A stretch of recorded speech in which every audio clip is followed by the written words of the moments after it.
Hey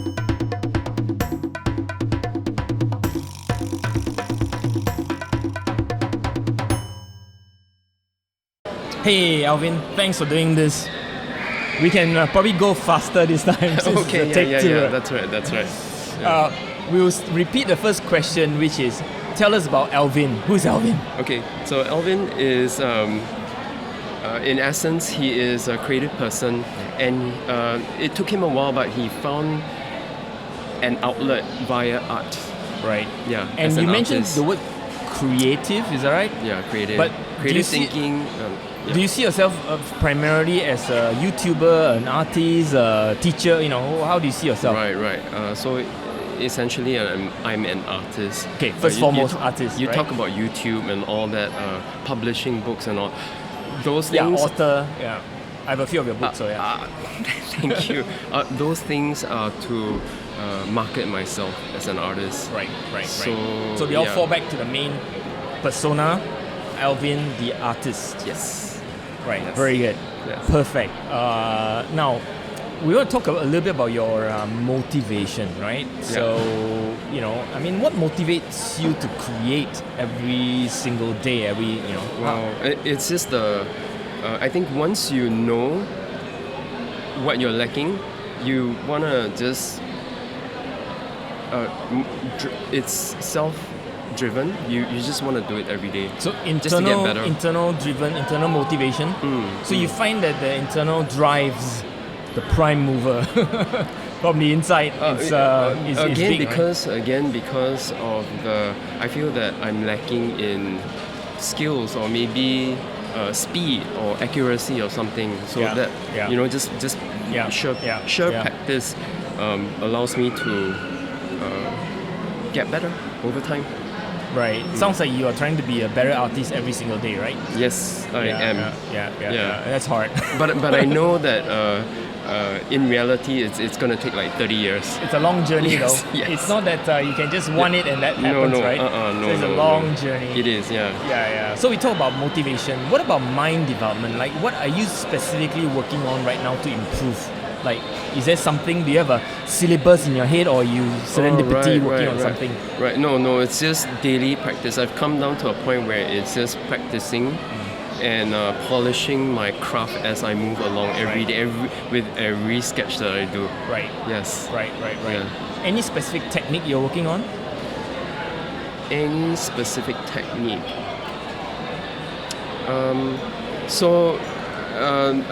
Those who know me, you know that I do inks, on occasion watercolors, and also oil paintings. Yeah, lots of oil I've seen. Your video. Yeah, oil paintings, and each they have their own traits. I think they have their own strengths. For example, the reason why I sketch a lot is so that I get more and more accurate with my drawings. Okay. In return, when I oil paint, you also draw when you oil paint. Yeah. It's not paint. Yeah, that's why I use the terms synonymously. Right. When I oil paint, the training or the practice that I get with my ink sketching gets me faster as when I'm in the drawing phase of my oil. I get it. Yeah, that's right. You're trying to improve your process so that you're efficient with it. That's right. Right? That's right. Yeah, I mean, as a professional, you need to be efficient anyway, right? So, that's right. Oil also allows me to see things in values a lot. Right. So that when I come back to either watercolors or ink sketches, I see more and more things in values. Get it. I get it. We're going to talk about the next point, which is about your material. Right. Show us your pen, your sketchbook, and all the rest of it. Okay. So this is what I'm using right now. Yep. It's a Moonman M2. Moonman M2. I gotta go look it up. Yes. It looks so cool. Bended knit fude, right? So yeah, and the reason why I use a fude is because it allows me to cover a wider area. It has a wider reach. Yep. And also the barrel has so much. Yeah, I did a calculation actually. So before I was using a Jin Hao and a Hero Ink Xiong, and those 2 pens would allow a maximum of 4.5 sketches. Oh, Yeah. you're mathematical, aren't you? Yeah, right. Yeah. This one I tried with a full tank, right? It took me up to 27 sketches. Wow. On an Right, it's like- on a B6 or A4, just Right. like that. Wow, Yeah. wow. Yeah. Well, So- that talks about economy of efficiency and you don't Also, have when to you're stop. traveling, it really Makes a big helps. difference. Yeah, it makes a big difference. Yeah, tell us about your oil paint that you use, for example. What any favorite brand? Any? I use the range is called Masterclass, and it's from St. Petersburg. Everyone uses it over there. Oh, Yeah. Oil. Wow. Yeah. That is my daily usage. If it's commission based and I want something better, denser, I would use Old Holland. Old Holland's from Amsterdam.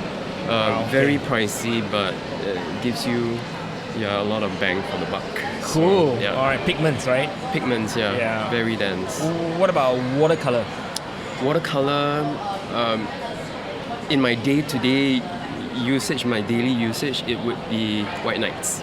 Okay, I like those too. Yeah. That's a good pigment density as well. It is. Not all pigment, but most. They're quite good actually. I just love how it flows also on the page, and it's because I paint watercolor quite a bit, so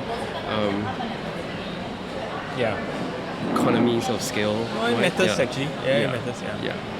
Especially when you're a professional, you need it to be artist quality and yet price to be not out of the world in that sense. Well, and then if there are, once in a while there will be watercolor commissions. Right. So maybe I'll use Holbein or Holbein. Japanese. Love those two. Very bright. They tend to be on the bright side. That's right. That's right. All right. So material, motivation, membership. Like who do you hang out with? Who's your artist tribe? The Urban Sketchers, of course. Yeah. Tribute to the Urban Sketcher. Why we're here in the first place, Urban right? Sketchers So, was played a big influence in my life. How I got into art and dove more and more, deeper and deeper into it. So they were the initial Kickstarters. Right. So now where I am, I see myself as, because when I started out, just an interesting story. I think a few of you out there know my story. First time joining Urban Sketchers, I would see so we have show and tell at the end of every session. That's right. And we would display all of our works. The first time that happened, I saw everyone's work. I just turned around and went home. Yeah, it happened twice. 6 months apart, after practicing a lot of practice. That was how hard I was on myself. Your bar is too high. Your bar is way too high. No. It's just that I was still doing a lot of chicken scratches compared to the veterans, the masters has been around. No, let's not name them. We'll just put us small. You know who you are if you're watching this, right? That's right. Right, cool. So the tribe is fantastic. I love the tribe, right? Yes. I mean, I live here, and it's been a very encouraging tribe, and even the splinter groups are fantastic, right? The pardon? Splinter groups. Oh yes, that's right. Well, I mean, it's gotten too big, so That's the small right. group just to help ease into it. Also, so I see myself as a welcomer. So because I never had that when I first joined the group, I specifically look out for newbies during our end month meetups. Every last Saturday of the month. Hi, to say, hey, you know what? This was my journey. You're doing so much better than me, really, like right now. So really. It's encouraging, really. And that's why I would say a lot of the new people find urban sketching Singapore very encouraging, because there's a lot of people like you who go around specifically looking for the newbie to say, welcome, you are doing really well, right? I was in that spot at some point, so Cool. So we cover mind, we cover membership, we covered motivation, material, and the last one is what I call muscles development, right? So what is your, if you're a gymnast, you go to the gym. If you're a cyclist, you cycle. If you're an artist, you draw and paint and all that stuff. Right. So what's your practice like? What's your timetable? If I pick into your calendar, is it a daily thing, weekly thing, monthly thing? What's that, right? It is a daily. daily thing. Yeah. Like how much time do you spend? Wow, as long as I can. I mean, I'm saying that, right? So I know a lot of those who are not artists, they look at us as people that sit around and we don't do much, and then we travel a lot, and all we do is just sketch all day. Yeah. No, but in reality, we have stuff to do, right? Yeah, it's work. Yeah, It's a lot of we're work. just like everyone else. So, as and when I can afford the time, I will. Yeah. But just to give you a rough idea of how I'm quite sensitive with my art and all that. I'll explain. So, if about 3-4 days I don't do my figure sketches, Yeah. on the 5th day, I will feel that there will be this struggle getting back to it. Yeah, I understand. That's how sensitive I get. It's like sports. Yeah, that's Actually, if you don't practice a particular, right. you lose it, right? I mean, Right. 4 or 5 days is a long time to stay away from anything you love, right? Yeah. And in development, I Yeah. suppose, right? Cool. If you have a chance to write yourself a time travel postcards to a younger Alvin, you can't write? You can't send. You can't send War and Peace, or it's too much. You can really send a postcards, and you can really write 3 things inside maximum, right? What would it be? Wow, that is. It's like, hey, Alvin. Yeah. So it's different now. Now it's more like, hey, just continue doing what you're doing. Yep.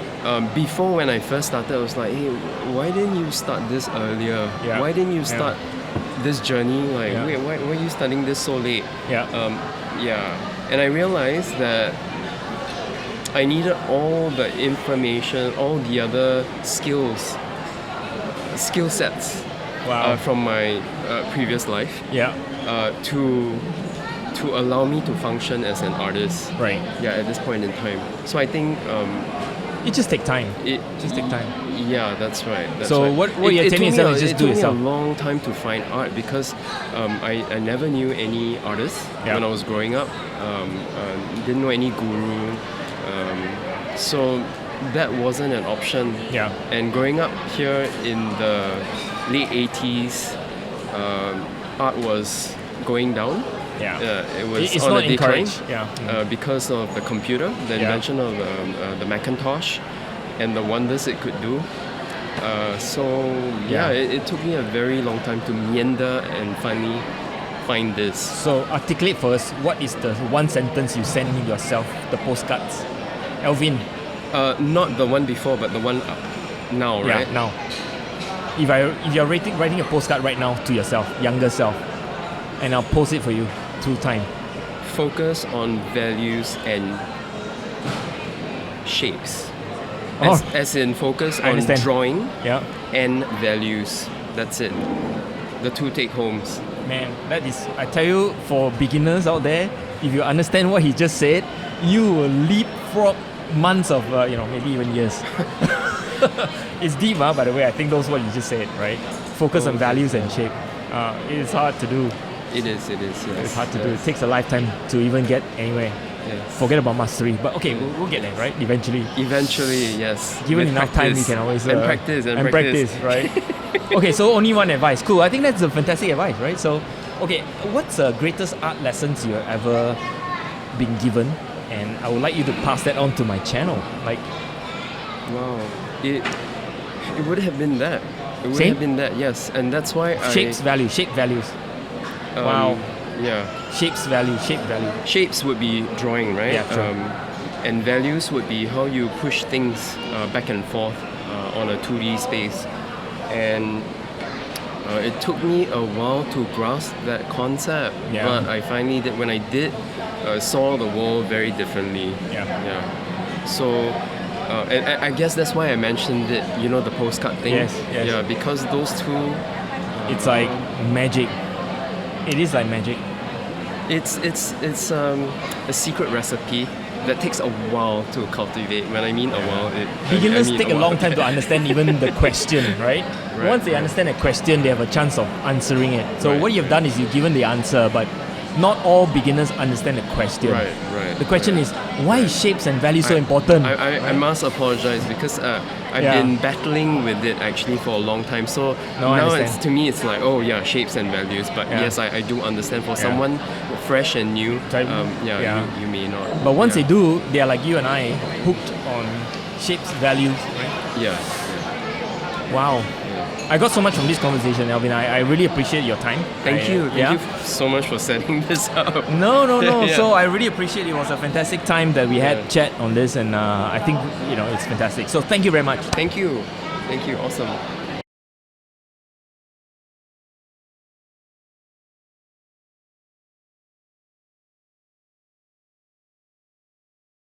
I first started this book on the 25th of November 2021. This is actually the last sketch of this book. It was made on the 30th of December, but presenting my first sketch, it would be this lovely strawberry cream shortcake from Chateraise.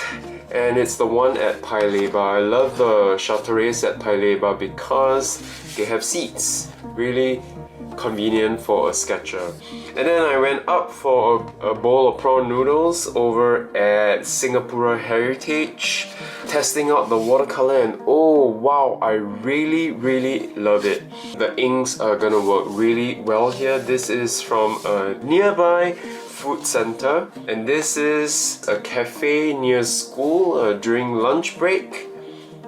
And after school I went to Muji to try out their matcha pear roll. I'm really loving the watercolors on this, or how they are turning out. This one over here is also at Sim Lim Square during a lunch break, and it is a Thai cafe or restaurant. Just glad to have the talented and wonderful JN come in to model for us. She brought in her ballet garb, so the students had an awesome time capturing those dance poses. And I tried using inks, grease pencil and watercolor all on the same page, just to see what kind of an effect that would make. Again, lunch near school at Broadway, Sim Lim Square. This one is the famous fishball noodles or bak chor mee. Here we are on the train making marks. So my brush pen is running out of ink, and what's great about it is when I lightly drag on this particular sketchbook, it creates these interesting pattern on this sketchbook. I want to keep that in mind so I can maximize my sketches or the textures on my sketches.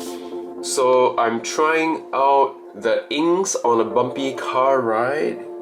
Here's a drink from Starbucks, meeting up my friend that I've not seen in 20 years. He's just passing by Singapore, so glad to meet him.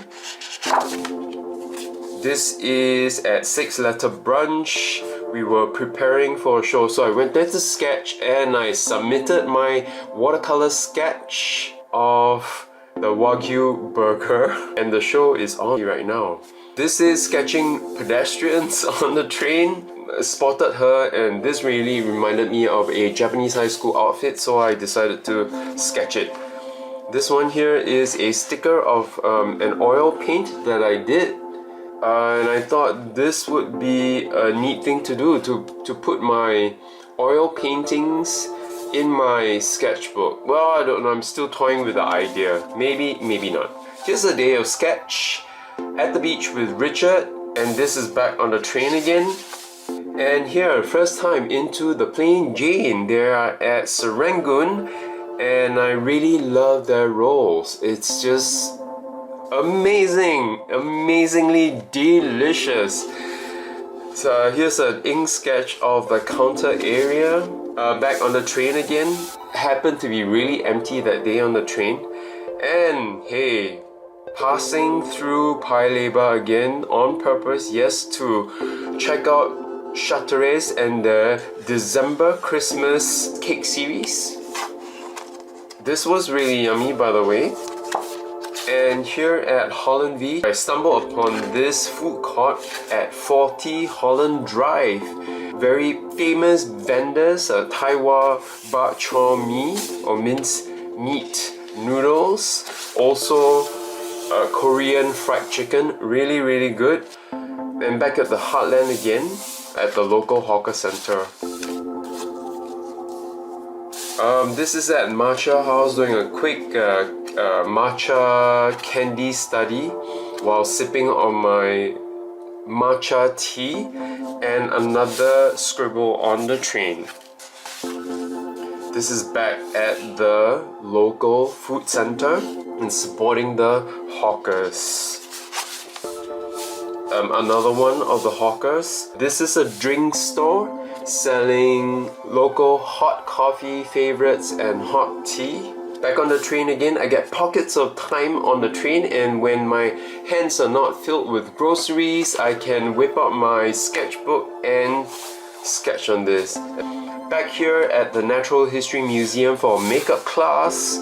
I think I'll come back here again. Maybe I'll add color to this at some point, I don't know.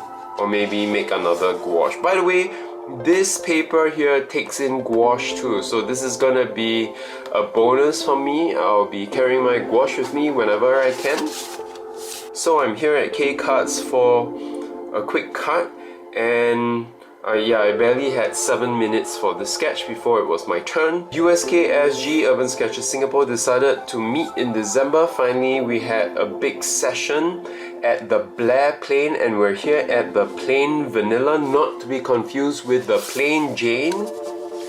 This is the counter, and they have an amazing crew at the Plain Jane too. People just loving their jobs. Also on the same day, I managed to do an oil paint and this watercolor sketch of this defunct barber shop with this traditional barber chair. Really cool. And visiting Alcove Mansion, or Wild Seed at the Alcove Mansion. Wild Seed is a really popular cafe here. So I was there after my paint out session, and I saw this pea flower on this coconut cake, and I said I need to sketch this. This is another local hawker sketch after my morning swim. And yeah, the first day of winter on the 21st of December, so I had to have some tang yuan or some rice dumplings. And inside these I got a mixture of peanut and black sesame in this ginger soup. Visited Cheryl's Scones to pick up my mojito scones. This is their Christmas special. And again, you can see train sketches. I do them whenever I can. Hey, we're back here at the Plain Jane for a chai latte and this panoramic sketch kind of the whole entire area from the bar counters, and also the original roll. Got to try the original roll and a matcha almond croissant. This is a quick sketch of Imbiah Falls, which is not working at this point. They have turned the falls off because of social distancing. This is at the Imbiah Trail in Sentosa. And on Christmas Day, I ended up at the Hainan Story for a typical Hong Kong breakfast toast set, or honey and butter toast. Again, train sketch and a massage sketch. This is me while having a foot massage. Yeah, this is at Next in Serangoon. This maker of the sketchbook comes with this pocket here. I think it's a standard now pocket, elastic band to hold the book, and a bookmarker. So these are on a hardbound sketchbook, which is good because I can hang on to it while standing and sketch because of this hard backing. I'm loving this. It's a little bit smaller than my usual sketchbook, so I'm downsizing. So it's allowing me to make quicker sketches. It's allowing me to finish a book in a month or less than a month.